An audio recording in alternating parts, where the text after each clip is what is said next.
Boa noite, meus queridos, tudo bem? Bom estar com vocês. Mais uma noite para nós compartilharmos a palavra. Com algumas pessoas que me acompanham e sempre têm entrado aqui, assistido os vídeos. Eu quero agradecer muito a vocês. Há outras pessoas que têm ouvido esses vídeos, assistido esses vídeos depois. Sou muito grato a Deus pela vida de vocês também. Que esse seja mais um tempo de compartilhar nessa caminhada que nós estamos fazendo, da caminhada de um discípulo. Tudo bom, meus queridos? Vocês que estão entrando, sejam bem-vindos. Sempre tentando compartilhar um pouco sobre essa caminhada do discípulo, coisa que nesses anos eu tenho aprendido que são importantes. Muitas delas tive a oportunidade de compartilhar com alguns irmãos já na igreja. Tudo bom, Seminha? Tudo bom, vocês que estão chegando juntos aí? Eu gostaria de orar e depois nós lemos mais um trecho da palavra, pode ser? Se você quiser orar aí na sua casa. Amado Deus, eu te agradeço por esse final de tarde, começo de noite, por tudo que o Senhor tem feito por nós. Queremos dizer, amado Deus, que somos muito gratos porque sabemos da tua graça, da tua misericórdia e que o Senhor tem nos sustentado até hoje. Queremos agradecer, amado Deus, pelos teus feitos e também interceder por aqueles que precisam não só de conhecer a tua palavra como um sinal de vida, mas também precisam que o Senhor toque na própria vida deles. Tantas pessoas no nosso país, nos hospitais, amado Deus, tantas famílias aflitas nesse tempo, que o Senhor venha, amado Deus, banhar essas pessoas com consolação e que eles possam conhecer o teu caráter de misericórdia. Te agradecemos por esse tempo de compartilhar, por essa palavra que vai ser dita, que o teu Espírito Santo prepare o nosso coração para ouvir aquelas coisas que o Senhor mesmo quer ensinar. Te agradecemos, Pai, em nome do teu Filho Jesus. Amém. Oi, mana, tudo bom? Que bom que você está por aqui também. Que bom que vocês estão aí. Eu queria compartilhar com vocês um texto que há muito tempo eu amo esse texto tem me ensinado muito, e eu queria convidar você a abrir esse texto também. Sempre falo para você ter a sua Bíblia, uma caneta perto, para fazer as suas anotações. Um texto de Ezequiel, capítulo 22, e eu queria ler do versículo 23 em diante. Ezequiel, capítulo 22, versículo 23. Estão abrindo aí? Você talvez seja com o seu celular, né? Não sei onde você está assistindo esse vídeo.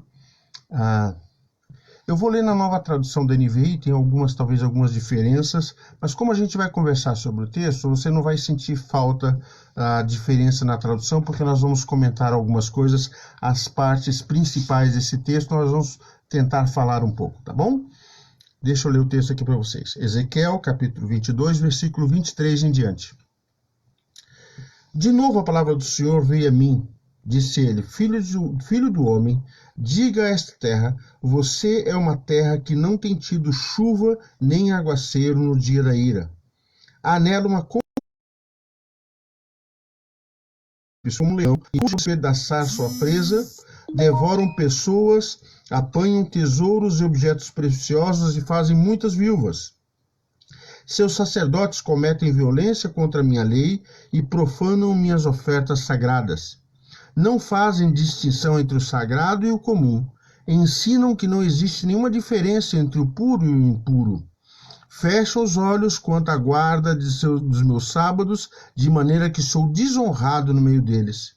Seus oficiais são como lobos, que eles despedaçam suas presas, derramam sangue e matam gente para obter ganhos injustos. Seus profetas disfarçam esses feitos, enganando o povo com visões falsas e adivinhações mentirosas. Dizem: assim diz o soberano, o Senhor, quando o Senhor não falou. O povo da terra pratica extorsão e comete roubos, oprime os pobres e os necessitados, maltrata os estrangeiros, negando-lhes justiça.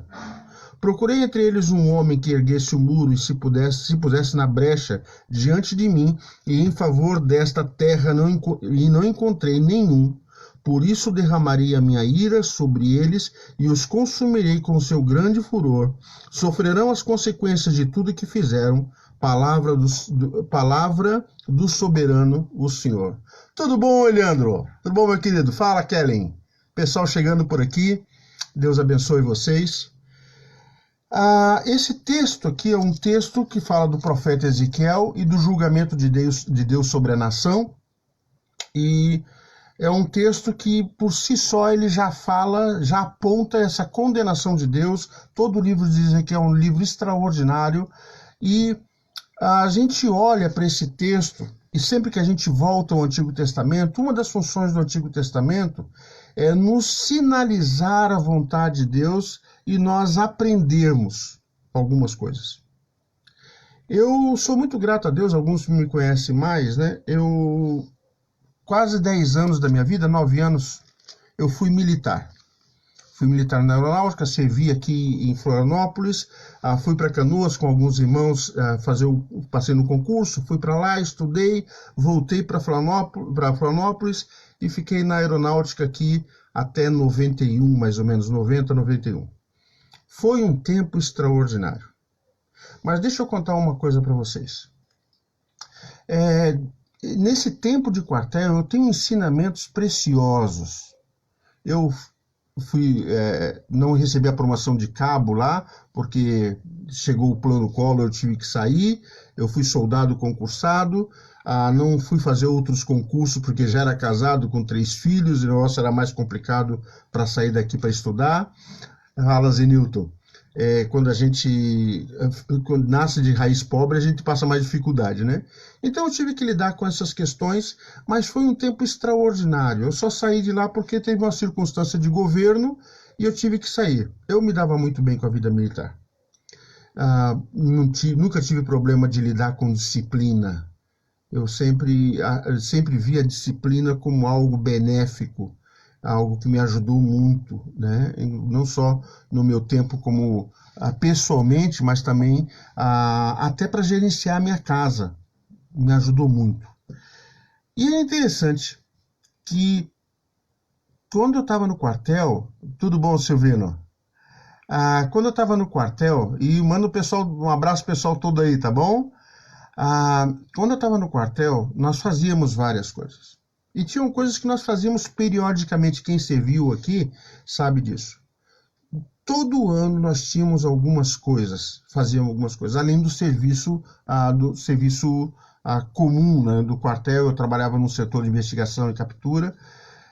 Todo ano nós fazíamos pelo menos 1 ou 2 vezes por ano treinos para combate.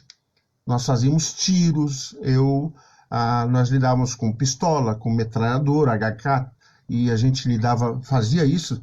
Gaúchos na área, tudo bom, Patrícia? Tomando chimarrão porque tá frio aí, né? Então, eu fazia treinamentos militares durante todo o ano. Como eu trabalhava num setor também de treinamento, nós cooperávamos pelo menos 2 vezes por ano com as marchas, onde nós treinávamos as pessoas para ir para a guerra. E durante todo o ano, todo o tempo que eu fiz lá, eu fiz isso várias e várias vezes, não consigo lembrar quantas vezes foram, de tantas vezes que foram, de diversas formas. Nunca fui para a guerra. Nunca fui para a guerra. Mas o interessante e o principal ensinamento que eu tirei de lá é que sempre devemos estar prontos. Essa é uma qualidade da vida militar. Você pode ter muitas críticas à vida militar, aos militares, para o nosso contexto político, só que os contextos políticos não têm a ver com o que acontece dentro do quartel, dentro da caserna. A vida militar, ela te prepara e ela exige de você... Eu me lembro como fosse hoje. Nós estávamos na base, era uma sexta-feira à tarde, todo mundo já se preparando para ir embora. Daqui a pouco chegou um rádio de Brasília, entrou todo mundo numa uma simulação de combate de guerra.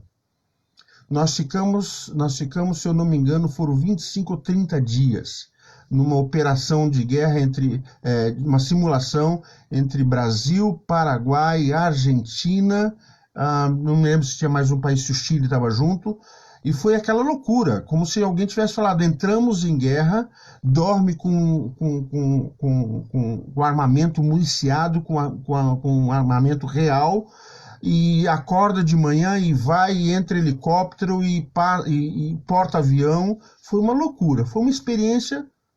Nós estávamos indo para casa. Essa é uma característica do militar. Por isso que eu acho que Paulo tem um jeito todo diferente de falar da palavra, porque ele era um militar.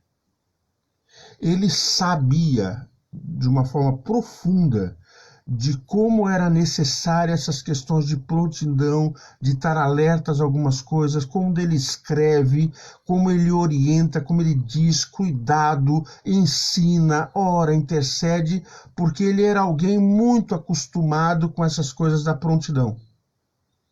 E esse texto aqui,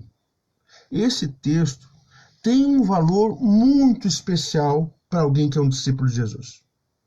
Porque ele pode te ajudar a tomar muitos cuidados e se preparar. Eu tentei colocar aqui algumas coisas, não vai dar para olhar todas as coisas, mas eu queria sinalizar algumas coisas que você deveria pensar com muito carinho. Primeiro, se você quiser anotar aí, um discípulo de Jesus, aí você pode colocar um títulozinho, né? Um discípulo de Jesus deve ser capaz de... Um discípulo de Jesus deve ser capaz de, primeiro, analisar situações. E me assusta hoje, eu estou lendo um material e vou compartilhar com vocês em outras lives, 2 materiais de um homem que tem abençoado o nosso país, chama Saião, pastor Saião. Ele é um escritor, um teólogo, e ele tem feito uma contribuição enorme para a teologia brasileira, de como nós aplicamos a Bíblia para o nosso contexto. Eu tenho recebi 2 textos dele, e o pastor Ebenezer também fez uma contribuição extraordinários, e eu quero compartilhar com vocês esse texto. E ele faz uma série de análises da situação, e eu quero só pontuar uma. Eu fico assustado quando eu vejo e quando eu entro na internet, em algumas mídias sociais. Eu não gosto muito de mídia social. Eu estou aprendendo a lidar aqui com vocês com essa questão de pregar ao vivo, filmado, assim. Eu não sou muito chegado a essas coisas, sou mais do pessoal, né? Mas eu fico assustado quando eu abro a internet, a quantidade de irmãos cristãos com posicionamentos políticos, e você fala assim, meu Deus, isso é gente crente? Que assustador! Gente que fala coisas sem uma capacidade de avaliar. Então eu quero dar para vocês esse texto, porque Deus dá essa palavra. De novo a palavra do Senhor veio a mim, a Ezequiel, filho do homem, diz a essa terra. Ele não está falando, diz a nação de Israel, diz a Judá, não, diz aos povos da terra. Diz para todo mundo. Eu tenho uma mensagem para todo mundo. E aí ele começa a falar coisas. Essa mensagem é absolutamente real nos dias de hoje. Olha lá. Porque ele faz uma relação de pessoas. E nós demos, primeiro, quando eu falei, nós devemos ter essa capacidade de observar, né? De perceber, analisar situações. Olha só. Há nela uma conspiração de seus príncipes, como um leão que busca despedaçar sua presa, devoram pessoas, apanham tesouros, objetos preciosos e fazem muitas viúvas. Quando esse texto fala de príncipes, até porque tem duas vezes ele fala de príncipes aqui, ele está falando de um tipo de gente que tem capacidade de liderar, que está na mídia social e está formando opinião. Jornalistas. Algumas pessoas de influência. Tem pessoas que são esses príncipes com a capacidade de argumentação, que são como um leão. Elas rugem, elas despedaçam as presas, elas devoram as pessoas, apanham seus tesouros e objetos preciosos e fazem muitas. Um tipo de gente que pelo seu poder de influenciar, seu poder de falar, seu poder de gritar mais alto, o leão quando está comendo uma caça, ele ruge para espantar os outros, para dizer eu estou aqui. Gente que tem uma capacidade de falar, mas que ele está usando essa capacidade de comunicação, de falar, para devorar pessoas, para roubar os tesouros, para tesouros e objetos preciosos e fazer muitas viúvas. Eu acho que tem gente hoje nas mídias sociais. Deixa eu dizer uma coisa para você. Nós estamos aprendendo muito com essa questão de mídias sociais. Mas eu não tenho dúvida,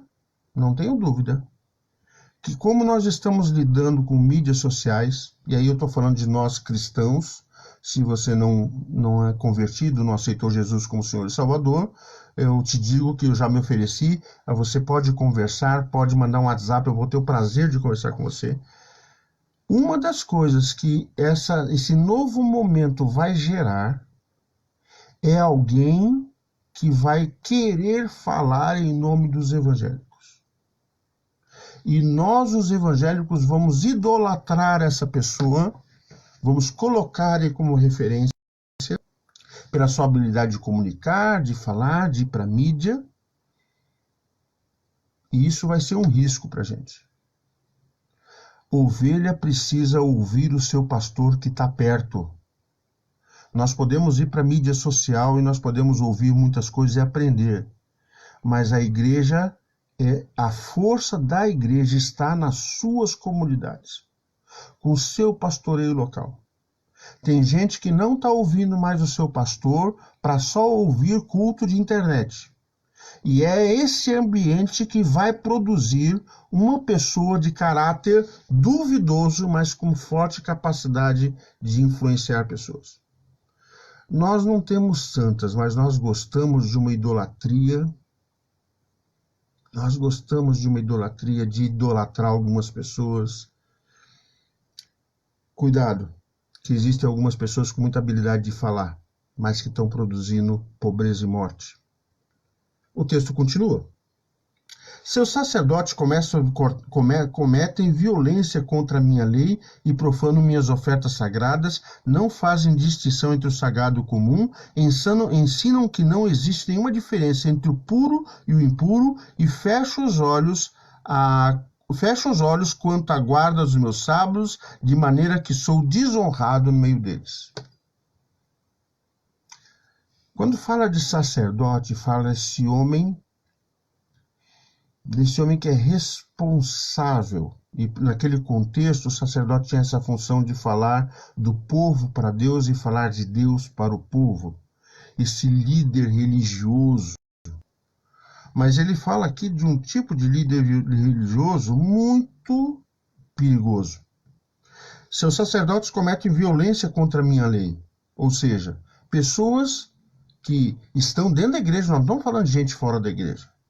Nós estamos falando de pessoas que deveriam ser essas grandes influências da nossa fé, do nosso viver cristão, mas essas pessoas estão comprometendo o relacionamento com Deus. Profanam minhas ofertas? Eu acho muito engraçado. Eu acho muito curioso. Quando eu vejo pastores e líderes, e agora apóstolos, pai apóstolo, sacrossanto apóstolo, né? Umas coisas muito esquisitas. Tem uns negócios que eu fico perguntando onde é que eles acharam na Bíblia esses negócios. E esses caras falam tanto de simplicidade, de humildade, mas eles andam de carro à prova de bala. Alguns que são hoje algumas estrelas, né? Popstar, gospel, que eles vivem com segurança, que eles usam os recursos, as ofertas para o seu cuidado próprio, para o seu benefício próprio. Não fazem distinção entre o sagrado e o comum. Eu tenho me assustado um pouco como a igreja tem trazido para dentro do seu jeito de ser, dos seus relacionamentos, coisas que são do sistema do mundo. E eu não estou falando aqui de colocar uma luz, de pintar uma parede. Isso, gente, isso eu tenho as minhas opiniões próprias disso. Eu estou falando de coisas mais profundas, de pessoas que relativizam relacionamentos. Hoje no Brasil, a igreja brasileira é extremamente comprometida, porque em vez da igreja influenciar a política entrou dentro da igreja. Política e politicagem dentro da igreja. Ensinam que não existe diferença entre o puro e o impuro. Ah, meu irmão, todo mundo faz. Não tem problema, não. Deus vai perdoar, relativizando aquilo que a palavra diz, que é absoluto. Isso eu falo a respeito disso de uma forma muito forte para quem é um discípulo de Jesus e principalmente que é um profissional liberal ou que é dono de empresa. Não relativizem coisas. Levem com seriedade aquilo que vocês fazem. Fecho os olhos contra a guarda dos meus sábados, de maneira que sou desonrado no meio deles. O sábado tinha uma importância toda especial para a nação de Israel, essa separação para Deus. Ou seja, eles não estão mais guardando esse dia de separação. O texto continua falando de outro tipo de gente. Seus oficiais são como lobos que despedaçam suas presas, derramam sangue e matam gente para obter ganhos injustos. Quando fala aqui de seus oficiais, a gente pode colocar... Porque quem governava a nação eram os oficiais. Eles que estavam mais perto do povo. Você tinha o rei, mas você tinha os seus oficiais. Lembra quando a gente vai falar, quando Jesus vai ser julgado, ele não vai a César, ele vai aos líderes que estavam governando naquelas regiões. São os oficiais, são os políticos hoje, né? Tem essa função de político e essa função de governo. Seus oficiais são como lobos que despedaçam suas presas, derramam sangue e matam gente para obter ganhos injustos. Meu querido, eu sei que eu vou tomar pau depois disso. Mas você acredita, pode ter uma raríssima exceção, você acredita que algum político realmente trabalha para o povo? Eu não sei se eu tenho a minha cabeça muito deturpada. Mas eu tenho uma grande dificuldade, e se alguém achou alguém, por favor, me diga o nome, manda no particular. Eu tenho muita dificuldade de achar que algum político realmente está lá por causa do povo. E como tem crente brigando por causa de político. Vou tocar num assunto mais áspero ainda, aí vão me bater, não tem problema, eu não tenho nada a perder com isso. O momento político, hoje. Pode me dizer que o presidente Bolsonaro é um bom presidente, tem as suas qualidades. Agora, como cristão, ele está dando um péssimo testemunho. Não venha me dizer que o presidente Bolsonaro está se apresentando como cristão, porque ele pode ser qualquer coisa. Ele pode falar que é político. Ok, como político ele está dentro do padrão de qualquer político.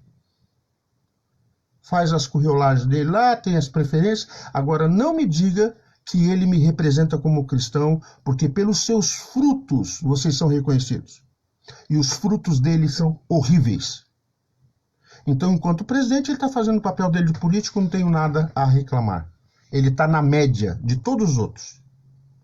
Agora, se apresentar como cristão, com um monte de pastor puxa-saco do lado dele, e ele falando palavrão e destratando as pessoas no meio da rua do jeito que ele faz, pode ser, é meu presidente. Mas eu tenho dificuldade de achar que é meu irmão. porque pelos frutos você é reconhecido. E você precisa olhar para a palavra e aprender a lidar com isso. Seus oficiais são como os lobos, despedaçam presos, derramam sangue e matam gente para obter ganhos injustos. Eu não sei se você viu, mas no meio de um povo passando fome, quase 80 mil militares receberam os 600 reais. E um monte de gente passando miséria não receberam. Eu quero saber se eles vão devolver esse dinheiro. Eu gostaria muito de ver isso. Eu gostaria muito de ver a Assembleia Legislativa reduzindo os cargos reduzindo os salários dele. Enquanto eu vejo gente do povo passando fome, e não tendo assistência médica, e não tendo equipamento, e não tendo UTI. Eu queria muito que o presidente, deputado e políticos fosse para a fila do SUS, se te pegasse corona. Ai, como eu queria. Queria ver eles tentando pegar uma UTI porque não conseguem respirar. Eles vão para o Albert Einstein. Eles têm os hospitais deles. O pobre, o povo, que se lasque. Essa é a realidade. E eu não tenho problema nenhum de encarar isso. Porque a Bíblia fala desse tipo de gente. Lembra que aqui quando Deus falou, diz para a terra, essa capacidade de avaliar todas as coisas? Mas o texto continua. Seus profetas disfarçam esses feitos enganando o povo com visões falsas e adivinhações mentirosas. Dizem, assim diz o soberano, o Senhor, quando o Senhor não falou. O profeta, ele tinha essa função, o sacerdote era esse que tinha esse poder político sacerdotal. Ele tinha uma função política sacerdotal. O sacerdote era muito próximo do rei. O profeta, ele era aquele que falava, estava mais próximo do povo. Falava para Deus, falava para o rei, falava para o povo. Ele estava mais trabalhando nas bases. Mas um tipo de profeta que não fala também da vontade do povo intercedendo para Deus, mas também não fala da vontade de Deus para o povo. Eu fui olhar algumas palavras aqui, seus profetas disfarçam. E se disfarçar, alguns aqui talvez mais maduros, para não dizer velho que nem eu, lembram do tempo que a gente pintava a casa com cal. Quando a gente olha no Novo Testamento, Jesus falando do sepulcro caiado, passar um cal no túmulo para o túmulo ficar mais bonito. Mas o túmulo, você pode ficar mais bonito, mas não deixa de ser um túmulo. Um lugar onde bota morto. Pode até pintar de azul, pintar de branco, mas continua sendo um túmulo. Aqui essa palavra disfarçam são a mesma coisa de caiar, de pintar de cal. São profetas que pintam de cal seus feitos enganando o povo com visões falsas de invenções. Dizem para o povo que fizeram... Deixa eu dizer uma coisa para você, querido. Eu não tenho dúvida que Deus cura hoje. E que Deus cura pela fé do indivíduo. Agora tem muito manipulador. E eu quero dizer para vocês que o diabo também cura. Só que o preço é diferente. E a forma é diferente. Então tem muita gente que está seguindo coisas do diabo e não de Deus. Porque tem profetas que disfarçam as suas atitudes com adivinhações mentirosas e dizem e falam em nome de Deus. Uma última coisa, versículo 29. O povo da terra pratica extorsão e comete roubos, oprime os pobres, os necessitados e maltrata os estrangeiros, negando-lhe justiça. O Saião, pastor Saião, nesse material que eu li ontem dele, ele também faz essa observação. Ele diz assim, ele chama de teologia da pandemia. Ele diz que, ele falando no material dele, depois eu vou passar isso para vocês em um outro tempo que a gente se encontrar. Ele dizendo assim, eu tenho uma frustração como teólogo e professor, que eu não consegui ensinar como a pandemia está ensinando. A pandemia está sendo um excelente teólogo. Dentro das coisas que a teologia da pandemia está ensinando, é que essa pandemia vai mostrar para nós o caráter.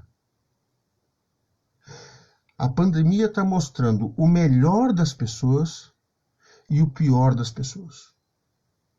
Queridos, eu gosto de ver jornal. O evento maior seja, além de andar, sair um pouco com o carro para olhar um pouco das matas, eu gosto de viajar. Não tem lugar para parar em hotel, né? Mas eu gosto de sair um pouco. Mas a outra coisa, eu gosto de ver um jornal. Quando eu estou assim com a cabeça querendo esparecer um pouquinho, eu paro para ver as notícias, até saber como as coisas estão. Mas é muito interessante quando você liga o jornal, e aqui eu estou falando de coisas que talvez você assistiu. Você vê um rapaz simples, e pelo jeito de falar, humilde na sua formação, ele dizendo que naquele dia ele tinha sacado os R$600 com cartão falso de 10 pessoas. A ética, ela apodreceu em todas as circunstâncias, em todas as áreas. Então, quando eu falo sobre perceber desvios, essa nossa capacidade de analisar, é uma capacidade de analisar aquelas pessoas que falam na televisão, é uma capacidade de analisar aquelas pessoas que têm um autogoverno eclesiástico, uma capacidade de observar como é que os nossos governantes no mundo, como é que os nossos pastores, os nossos profetas estão se comportando, mas também uma capacidade de lidar de como nós estamos nos portando. Nós temos que tomar uma decisão se nós vamos ser pessoas melhores ou pessoas piores. Aqui Deus está falando que no meio da terra, no meio do povo, tinha gente no povo que praticava extorsão, que cometia roubos, que oprimia os pobres, pobre oprimindo pobre, e os necessitados, maltratava os estrangeiros, negando-lhe a justiça. Então, primeira coisa, quando a gente fala sobre esse discípulo que tem uma habilidade de lidar com esses processos e vai afetar o mundo, a primeira coisa é a capacidade de analisar onde é que nós estamos. Um excelente texto que fala sobre vários aspectos da vida que você pode analisar. Bom, vamos continuar, senão a gente não tem isso hoje. Então, a primeira coisa, capacidade de analisar a situação. Um discípulo de Jesus deve ser capaz de ter um senso crítico de analisar situações. 2. Tomar providências. Esse texto aqui, normalmente a gente lê nas vigílias de oração, ele é tão rápido e não presta uma atenção no que ele pode nos ajudar. Versículo 30. Procurei entre eles um homem que erguesse o muro e se pusesse na brecha diante de mim em favor dessa terra para que eu não a destruísse. São duas coisas aqui nesse texto. Primeiro, procurei entre eles um homem que erguesse o muro.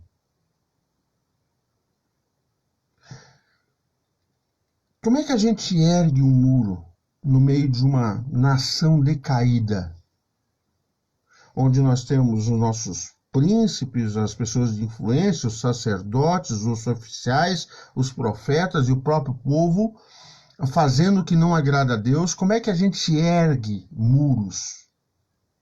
Como é que os muros naquele contexto eram um lugar de proteção? Como é que a gente ergue muros de proteção? Pela palavra. Então esse texto que a gente usa sempre para a oração só, na realidade ele fala de duas coisas. Ele fala de uma pessoa que seja capaz de erguer muros. E um discípulo de Jesus, ele deve estar pronto. Lembra quando eu falei lá no começo sobre a minha experiência militar? Eu não sei onde que eu vou estar. Mas um discípulo de Jesus, ele precisa sempre estar pronto para erguer muros. Para trazer a palavra de Deus, trazer o ensino, trazer a orientação, trazer as pessoas de novo para o centro da vontade de Deus. Então, uma segunda coisa é você tomar providência. A primeira é aprender a analisar a situação olhando o mundo, olhando as pessoas, a sociedade.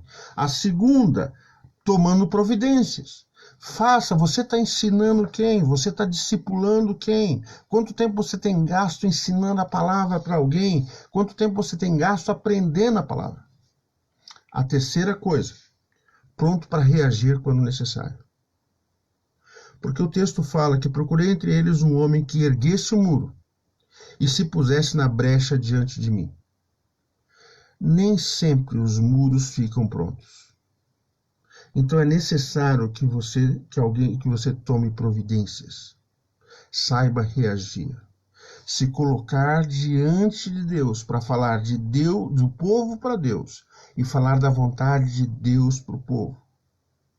Se colocar nessas brechas da vida, e aqui a gente poderia falar um bom tempo sobre vários pastores que fazem aplicações extraordinárias sobre falar sobre brechas na vida, né?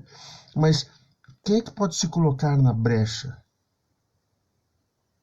Deus aqui está trazendo um julgamento diante do povo. Aliás, que esse povo vai ser julgado e destruído. Isso aqui isso que nós estamos lendo em Ezequiel é um fato de fé bíblico histórico. Isto aconteceu. Esse povo não teve livramento. Esse texto está na palavra para que eu e você possamos aprender com ele.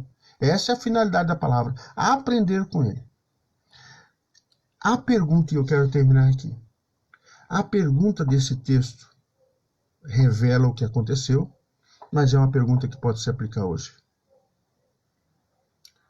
Procurei entre eles um homem que erguesse o muro e se pusesse na brecha diante de mim em favor dessa terra, para que eu não a destruísse, mas não encontrei nenhum. Não encontrei nenhum. Em alguns momentos, Deus encontrou Abraão. Em alguns momentos, Deus encontrou Davi. Em algum momento, Deus encontrou Moisés. Tudo bom, Ricardo? Assim, Pastor Samuel. Tá ok, vamos orar pelo Pastor Samuel do acampamento. Vamos orar sim, Ricardo. Depois a gente passa um tempo aqui e eu vou colocar na lista de oração aqui também, tá? Vamos fazer isso. Deus, em alguns momentos históricos, encontrou homens que se colocaram na brecha. Só que agora ele olha para Israel e não vê ninguém levantando muros e ninguém pronto para se colocar na brecha. Essa é a minha pergunta para você hoje. E essa é a pergunta que eu tenho feito para mim. Será que eu estou pronto como discípulo de Jesus para levantar muros e entrar na brecha quando necessário? Eu gosto muito do meu pastor falando sobre isso, né? É claro que a gente sabe da onipresença, onipotência de Deus, onisciência de Deus, mas tem algumas figuras que nos ajudam a compreender um pouquinho mais se a gente usar um pouquinho de imaginação, né? Se os olhos de Deus estiverem passando por cima de você hoje, ele vai encontrar e falar assim, eu estou procurando alguém que está levantando muros e procurando alguém para entrar na brecha. O nosso país está num caos. Se os olhos de Deus, estamos brincando aqui, tá? Se os olhos de Deus estiver passando por aí, ele vai viver e ver você? Ou vai ser como esse texto fala, procurei entre eles um homem que erguesse o muro e se pusesse na brecha diante de mim em favor dessa terra para que eu não a destruísse, mas não encontrei nenhum, em algumas traduções de vocês, ninguém.